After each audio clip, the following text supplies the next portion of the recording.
concept of what is the snow queen. We're going to start by first of all explaining is what does a snow queen do and what is the official title as specified by Mother Asna. I'm going to start with that. Well, first of all, a snow queen is a person who is amazed and interested in weather research and, of course, maintaining the environment. In 2010, Mother God and Father God had decided to do something a bit different. Instead of having everybody always complaining about the weather and always saying that they wish they could do something about it, Mother and Father God have decided that some people will be given the opportunity to help be part of the environmental consensus of how to maintain the planet. Technically, my title is Winter Stewardess of the North American continent of the Northern Hemisphere. It technically is my title, which covers the areas of North America and southwestern Greenland. So, now you have a good idea what I do in areas I serve. Now, let's make sure we understand one thing. Being a snow queen is a privilege, not a right. Okay, and your job is only people who are selected for this job are people whom that Mother God and Father God feel have the qualifications, and they're very clear about those. Those qualifications. One of the first things is they require is that you have an understanding of the environment, the climate, and the environmentals. You got to know how to make cold and how to make it snow, but you also need to know when to do certain actions. Yesterday, I was going to show you this as a teaching aid. I'm going to use it again. This is a pentacle, and it has you got your typical points of a pentacle. Now, I mention a pentacle because it is a traditional symbol used in both sorcery and Wicca. I'm going to mention that because, and actually many other pagans, some Druids even use this as well. Being I'm a Gaian, technically I am a little bit of a branch Druid as well as a little bit of Wiccan. So let me just explain this here, okay? Now, the most important point is spirit. Now, spirit is the energies from, which includes using or invoking the forces. I don't like the word invoking, but that's technically what it's often known as. It's invoking the forces of Mother God, Father God, the angels, the demonics. Although I don't work with the demonics, I like to stay the hell away from them. No pun intended. I gotta sit down. Okay, that's why I wasn't. Okay, right. Okay, now I got it right side up. Okay, now, so let's go through the points together, and I'll explain how they all work with being a weather stewardess. Spirit, this is where the energy, the divine energy that I use comes from. Okay, Earth is what I'm working with, i.e., not so much the earth as much, but I'm trying to replenish the earth. Air, that's where the forces of wind come from. Fire, which actually makes wind, think about it, it's true. After all, what happens is when something hot, okay, the warm air is displacing cold air, okay? It also causes convection, and that is through the heat, which is under the element of fire. And water, well, obviously that's what you're working with as well. So as the North American Snow Queen, we work with air, fire, and water, and of course to enhance and to revitalize the earth. Now, all these forces require an understanding and a knowledge of how they all work. You don't just go ahead and say one day is you're going to make a snowstorm and wham, bam, you're done. It doesn't work that way. There's a lot of planning and making and conjuring. It's called a conjuring. It's not a spell. A spell is, well, a spell can usually be pretty simple to very complicated, but a conjuring is a little more entailed than a spell. A spell you can probably do in maybe about a day or two. Conjuring requires planning, practice, research, knowledge. And so that's what a conjuring does. A conjuring takes some work to do, and often years of training. Now, because I'm a 21st century weather stewardess, I have access, of course, to the same modern tools that every other climatologist, meteorologist has. I have access to radar maps. I have access to temperature data from all over the world. I have access to information about the relative humidity and barometric pressures. So I can use these information to plan the best way to make a storm system, to make the system produce just the right amount of snow, where I want it, when I want it, and yes, how I want it. But it doesn't happen overnight. It usually takes at least, because it's such a large system, it takes a pretty mighty push to get a system like that going. So usually if I try to plan a system about a week to 2 weeks in advance, usually working in little baby steps, and then I work it up until the storm system is the way I want it, and then I execute it, and then it starts to do what it's got to do. Another thing we should point out too is how is it all organized? How is the weather stewards organized? Well, Mother Asna and Father Yahweh broke the earth into 7 regions. Okay, North American, South American, Australia, New Zealand, which also deals with some of the smaller islands. Antarctica is split between all of us. Greenland, which is under the Nordic Isles, which works under another set of stewards. Okay, Russia, and of course East Asia and West Asia. So we got those. I think I caught that right. There's about 7 of them. The point is oh yeah, I forgot. I knew I forgot one. Each of these regions have their own stewards for each of the 4 seasons. So you have one for spring, summer, and autumn, and of course winter. Okay, so the hardest thing to explain to some people when you talk about the North American snow queen is what does just lay here. Okay, what does the snow queen do during her off peak? The same as you. Sweat and be miserable. Sorry, it's true. I don't do anything during the other times of year, although I am watching the trends just like you are to determine if when I'm seeing I need to counteract in our winter activity. For example, in 2010, I kind of was still an intern, and I got a little careless, and I made it too much snow and ice, and it caused a lot of roof collapses. And so, in 2011? 2011 is next season. Yeah, okay.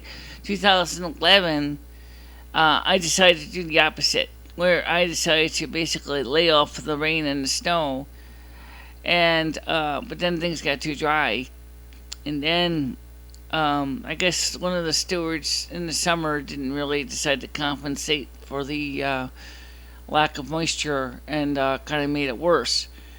And then 2012, which is when I was officially crowned, I decided to take your crown. I know, I get mixed up with that the dates. It's been so long. Yeah, I know. Okay, so I was crowned on December 21st, 2011. I had my season convocation with you on 2012, December 21st. In 2010, I was indeed the intern. But that's... Well, we're talking about that so much about when I was crowned and how that works with internship, but we will talk about that.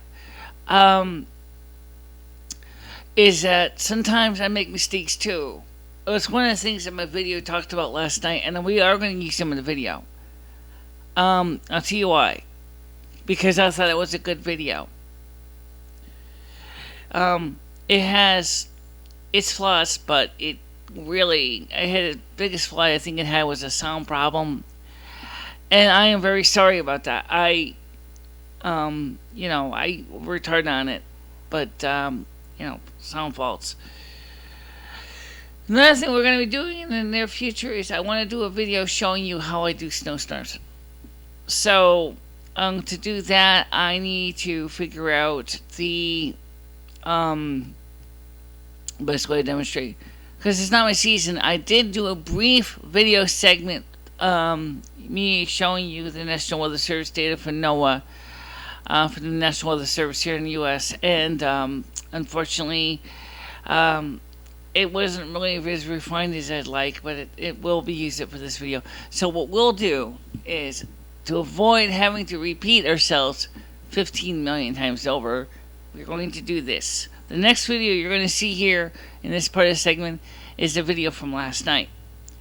And it's edited down entirely. Unfortunately, it means it's got sound problems too, but that's, can't help that.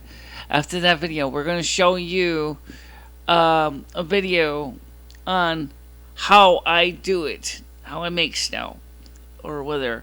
I'm using the information from the National Weather Service. Obviously, right now is not my season, so I can't really show you much because I'm not allowed to execute anything during, unless I get a special dispensation by Mother God to get involved with the other weather steward seasons. It's just, it's more than just, courtesy. It's just that it really messes things up when you got two sorcerers and sorceresses kind of trying to outdo each other, and it really, really is bad idea to do that. So, we are going to edit the other video down for brevity, since I did mention something about the pentacle, and I think that I think we'll work on it that way. This is not really an easy video. I'm already starting to sweat. It's hot, and it's humid out there, and it's really, really, really gonna take a lot of work to get all this done. So, for you, if you don't mind a video that's not quite refined, I will put all these videos together. I will put some introductions in between them, so you can, figure out what each segment is and which one starts and ends. That way, you can go back and. If you have any more questions, again, like I said in my last night's video, please don't forget to like and share. Okay? There's so much information out there. It just takes us a long time to research it all. And I want you to be happy. I want you to ask questions. In fact, asking questions is an important way of learning. And even I had to learn by asking questions, too. I didn't start out as a snow queen. I had to start out as a kid, as a teenager, just asking questions about how it all works with weather and things like that. So it took me a while to learn all the techniques and tricks and things. Many years of personal study, learning about sorcery and things like that to do what I do. And so, without no further ado, let's get on with the next part of the video. And then after that video, we will show you how we do it. Okay?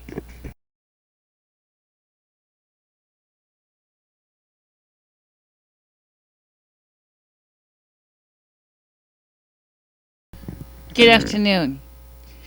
A couple days ago, I was asked by one of my users to explain what is a snow queen. I had to think about it for a few seconds because I realized I didn't have a definitive answer. So, without any further ado, and because it is getting late, and tomorrow is going to be very hot, I thought I would take the time to talk to you about answering some of your questions. But to answer the questions, we need to first of all break it down into the difference between sorcery and magic. Now, I mentioned sorcery and magic because as a North American snow queen, I am a weather sorceress. That's my job. I only work one season out of the year. I don't work every other season. So, for that reason, I want to talk to you, but first of all, using a little bit of a teaching aid to help you understand how everything is interconnected. This is a pentacle. Now, a pentacle is used for many different religious disciplines. But the main point of the pentacle is the 5 elementals: earth, air, fire, water, and of course, upgoing arrow is spirit. That's the way I always memorize it. And if the other points over here are not in that order. It doesn't matter. It's not the point of this. It's to worry about mattering is the position of the points. But what is important is the center of this 5-pointed shape creates what is called a pentagon. Yeah, like the military thing. If you have actually understand how to use all 5 points, all 5 energies, you can do anything you can imagine. When a sorceress, our purpose in normal sorcery is to manage and harness all 5 of those elementals to do things. Some sorcerers and sorceresses like focusing on one particular elemental, but some like to try to manage and balance all 5. Obviously, as a North American Snow Queen, one of the most important elementals that I have to work with is air. And water is the second one. Because air and water is the main things that make snow and wind. And obviously, the temperature of the air could be represented in the element of fire. That is, how warm or how cold it is going to affect your performance. When a weather steward, for example, plans their weather activities, and it's not just like they wake up one morning and say, okay, bam, it's going to snow today, or bam, it's going to be a thunderstorm. It doesn't happen that way. It takes planning. Just like anything else in the world, you plan. You look at the weather, you try to see what is going to be the best case way to do things. That is what a Snow Queen does for the wintertime. By the way, let me explain the title Snow Queen. Technically, my title is Winter Weather Steward of the North American continent, Northern Hemisphere. The title Snow Queen is not officially my title. It just happens to be an easier way to remember it. North American continent, Weather Steward is also correct. But the most important thing isn't so much what you call a person, it's what they do. Let's make sure we understand one thing for a second, okay? Because this is important. A weather stewardess is not required to worry about the rule of ready.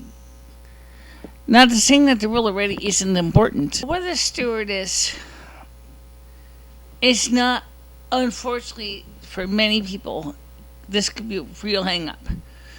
We are not really tied to the rule of ready. In fact, most sorceresses consider the rule of ready to be saccharine, sweet, and frankly, a royal pain in the ass. However, I do follow the rule of ready because I believe in the rule of ready, just as I believe in the golden rule. So when I do a spell or working for the winter months to try to determine what is the best way to keep the winter weather for North America, Canada, which yes, that's part of North America in case you forgot, and southwestern Greenland in balance, I consider how my working is going to affect the lives of the people around me. Sometimes that's no big deal, okay? You walk in, you go ahead, you say it's going to snow, you plan a storm system. But what happens if somehow you mistakenly screw up, and instead of making a snow system that might be just a nice light snowstorm, say about 8 centimeters of snow, it basically buries many people and creates many car accidents. Well, as a North American Snow Queen, technically my job basically says is it doesn't matter. But it does if you are doing that because you want to be a real asshole, then karma is going to kick in and you're going to find yourself in a very uncompromising position. On the other hand, anyway, if you're doing your job the best you can and something goes wrong and you can't change that, in other words, you planned for the best, but what you intended didn't come to be. Does that mean that karma says that you're going to have to face hard times? No, because it also goes based on what was your intent. We have a similar thing in our judicial system.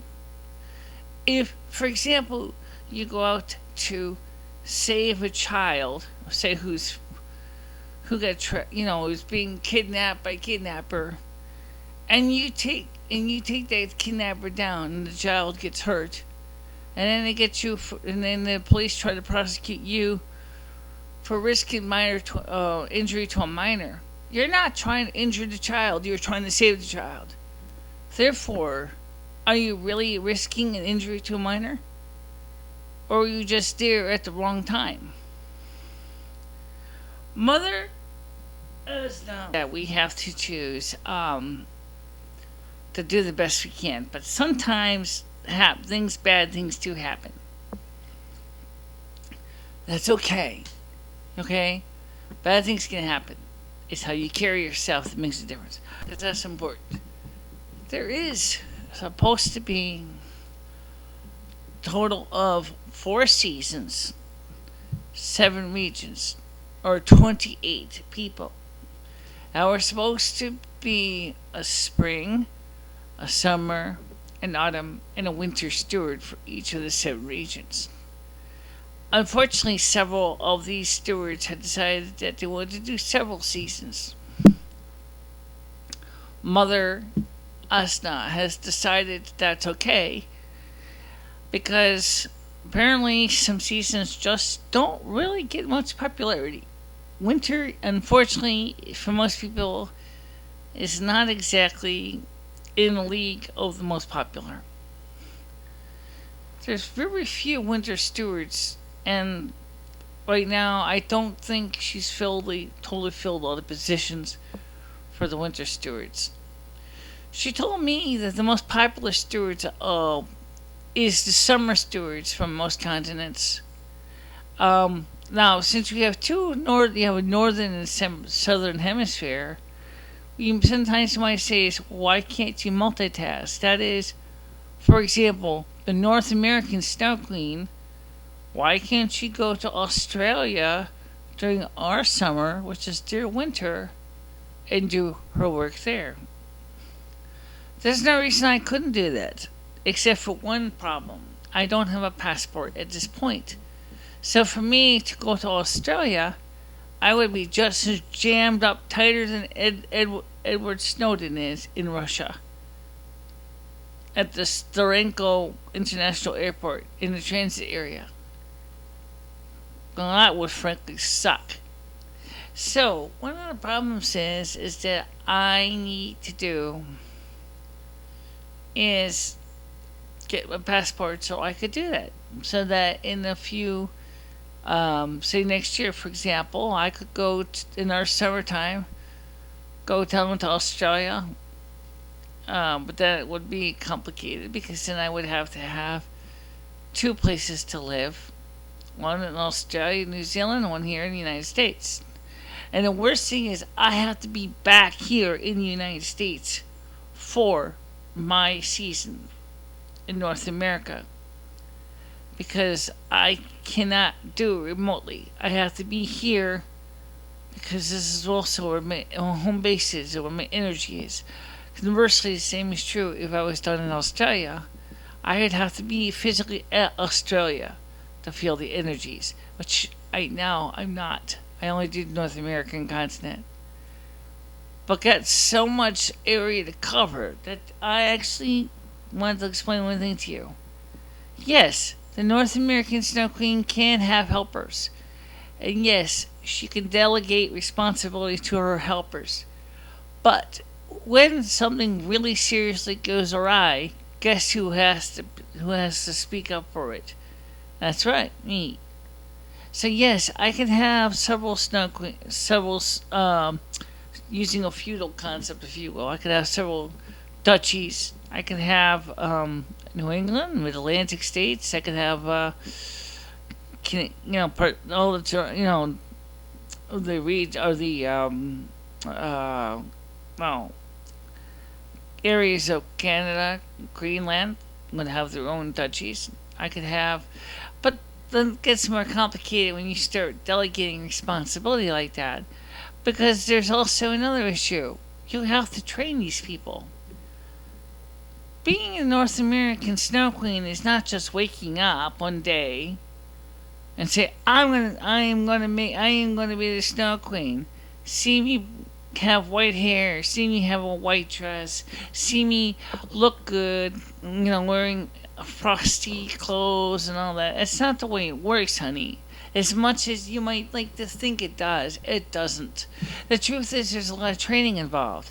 You need to know environmental weather concerns. You need to know about climatic issues. You need to know about how the meteorological systems work. Wind, moisture, rain. Remember, I told you the five elementals. You need to know all five of those and all the subsystems, including meteorology and climatology, to be a steward. You can't just be a steward just because you want to be one. Second of all, it's a privilege. It is not a right. Everybody thinks just because the North American Snow Queen is a privileged position. It is not. It is a position that requires work, hard thoughts, hard time, and lots of study. Oh yes, making lots of mistakes. But that's okay. Because remember, Mother and Father God don't look at it the way humanity does. They see things a little differently. They realize if you make a mistake in the weather work, maybe because of a bad planning or maybe a lack of knowledge in a certain area, they're not going to hold you to the same hardship as you often do yourself. We are our own worst judges. I am serious, if you think about what I'm telling you. And being a North American Snow Queen, I often have to second guess myself a lot of times. How do I make it snow? How do I make it not snow? How do I plan the best system? How do I make it the best weather choices? All of these questions are really tough questions. It's okay when you make mistakes, as long as you learn from those mistakes. That's the most important thing. And the North American Snow Queen and all the other stewards, and I mean all of them, all 28 positions of stewards, okay, involves people who are dedicated to what they do and what they believe in and trying to keep the earth in balance. That's what we do. Now, on some of my videos I've done, I've explained that there's a little bit of a misunderstanding what the Snow Queen is. Let me just briefly give you a quick answer here. What the Snow Queen is not. 1. I am not a cold person. I'm a very nice person. I'm warm. I'm an affable person who tries very hard to be a good person and keep things in balance. Number 2. I do not kidnap children. Number 3. I do not have a polar bear as a servant. Number 4. I do not ride a sledge that is made out of ice. Number 5. I did not kidnap Kai or Kay. Number 6. I don't live in an ice palace in the far north. Number 7. I don't have a mirror made out of a divine mirror that was made out of glass that was shattered by the gods. Number 7. I don't kidnap children to steal glasses in their eyes. Okay, what I do. Number 1. I try to find balance and harmony for everybody as best I can. Number 2. I'm a good person who tries to reach out and educate the public. Number 3. I'm always out there trying to advocate for the poor and the homeless, especially those during my winter season who are freezing cold. I try to provide them with awareness and advocacy. That's what I really do. Number 6, or no, number 5. Number 5, I have, trying to think of how to say this one. Just say it. Okay. Number 6, or number 5 is I'm always reaching out to you to find out what you want and listen to your concerns and your fears. And, of course, number 6, I've got Lumi by my side. Yeah, she does. Okay. And number 7, I want to hear from you. So please, don't forget to like and share. And let us know if there's something you want to know. And I will do my best to answer it for you. Okay? May not know everything, but I will keep trying. Alright? So you keep writing me and you let me know if there's any ideas, comments, suggestions, complaints. Yes, I want to know your complaints. If you got something that's bothering you about the way the videos are presented or what have you, I want to know about them. I want to hear from you. This is your opportunity. I give you the ability to talk to me. So let's keep those communication channels open, shall we? Have a nice night, everybody. Bye.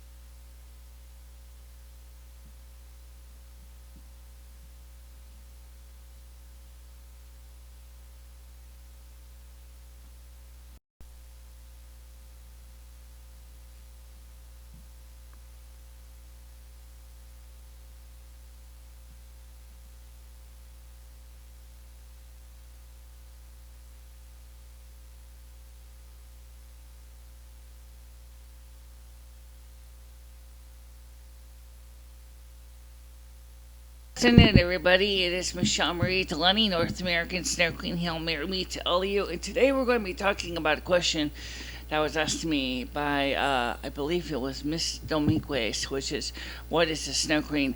I had done this video before a couple times, but unfortunately yesterday's was pretty good, but I think I need to do a retake. And unfortunately enough, I couldn't retake it. Any other time than today. This is the last time for the next 7 days we're going to be able to get a video in the studio, because already I can feel it's starting to get very humid out there, because it's going to be getting very, very warm. So what I will do, because there really wasn't all that much bad video,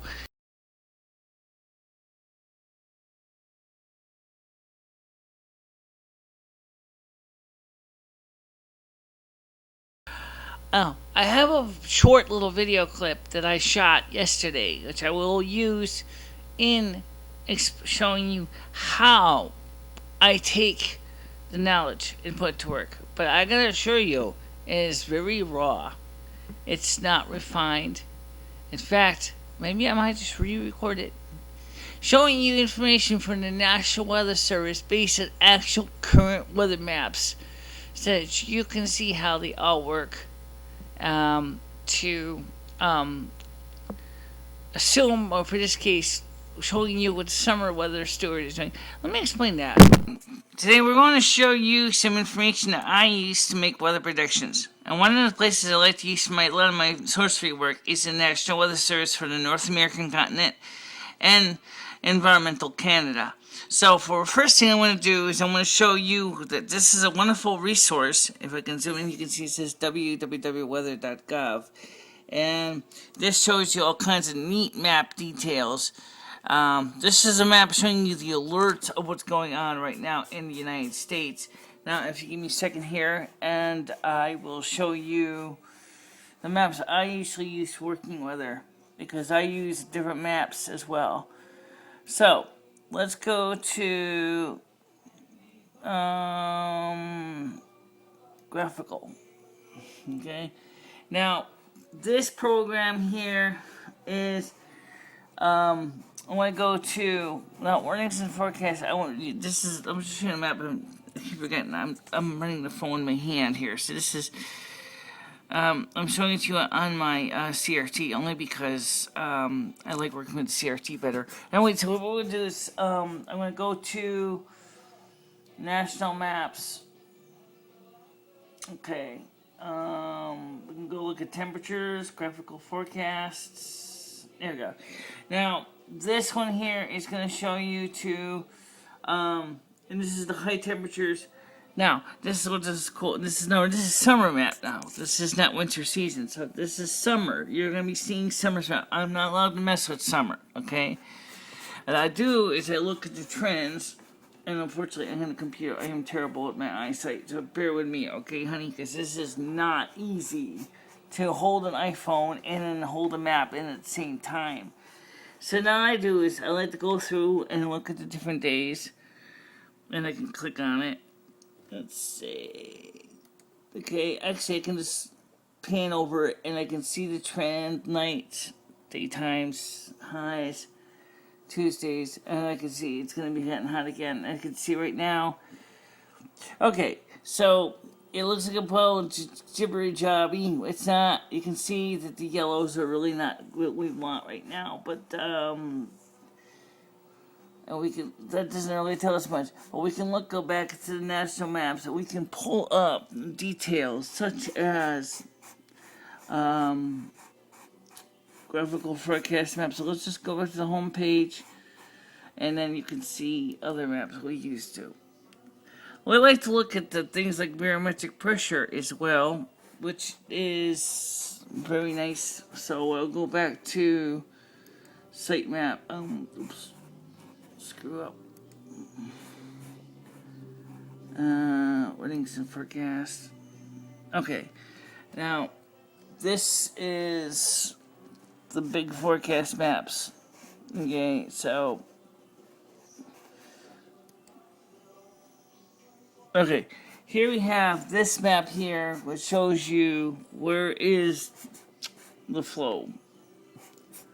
And unfortunately, you hear me scratching away my road trackball over here. Now, let's see if I can blow this up here. I want to go to high resolution version. Okay, here we go. Now, we look, you see, it got the beginnings of a stationary front here. It's not going to move very fast. This map doesn't show me the isobars. Some of these maps do. This is not one of them.